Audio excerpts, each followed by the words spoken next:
ఒక చిన్న ఊరిలో వినయ్ అనే బాలుడు ఉండేవాడు. అతను చాలా తెలివైన వాడంట. కానీ పేదరికం వల్ల పాఠశాలలో కావలసిన పుస్తకాలు, పెన్నులు కొనలేకపోయేవాడు. అతని కల మాత్రం గొప్ప కవి కావాలి అనేది అతని కల.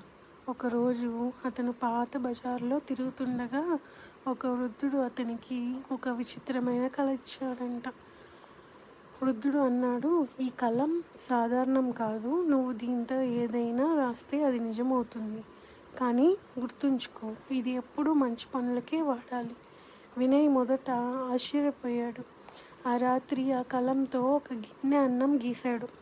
నిజంగానే అది ముందే ప్రత్యక్షమైంది. అతను ఆనందంతో ఎగిరిపడ్డాడు. ఇక తన కుటుంబం ఆకలితో ఉండదని తెలిసింది. కొన్ని రోజులు ఇలా వాడుకున్నాడు. ఊరిలో పేదవాళ్ళకి తిండి రాసి పెట్టేవాడు. చిన్నపిల్లలకు బొమ్మలు గీసి ఇస్తేవాడు. ఊరంతా వినయ్ను దేవుళ్ళా చూడసాగింది. కానీ ఒకరోజు ఊరికి దుర్మార్గమైన ధనవంతుడు ఆ కలం గురించి తెలుసుకున్నాడు. అతను వినయ్ దగ్గరికి వచ్చి ఇలా అన్నాడు, "ఆ కళాన్ని నాకు ఇవ్వు, నేను బంగారం వజ్రాలు గీసుకొని రాజులా జీవిస్తాను" అని. కానీ వినయ్ నిరాకరించాడు. "ఈ కలం మంచి పనులకే ఉపయోగించాలి, స్వార్థం కోసం కాదు."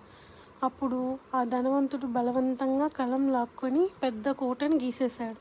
నిజంగానే కోట ప్రత్యక్షమైంది. కానీ ఆ కోట చుట్టూ లోతైన గుంటలు, దెయ్యాలు కూడా ప్రత్యక్షమయ్యాయి. అతను భయంతో కేకలు వేస్తూ చిక్కుకుపోయాడు. వినయ్ ఆ కళాన్ని తిరిగి తెచ్చుకొని ఒక పెద్ద చెట్టు కింద దాచిపెట్టాడు. తనకి కావలసినప్పుడు మాత్రమే పేదవారికి సహాయం చేసేలా వాడసాగాడు. కానీ ఎప్పుడూ తన కోసం మాత్రం ఏదీ గీయలేదు. చివరికి అతని మంచితనం చూసి రాజుగారు అతనికి బహుమతి ఇచ్చి పాఠశాలలో చదివే అవకాశం కల్పించాడు. వినయ్ గొప్ప కవిగా పేరు తెచ్చుకొని ఆ కలంతో కాకుండా తన ప్రతిభతోనే ప్రపంచానికి పేరు ప్రఖ్యాతులు తెచ్చుకున్నాడు.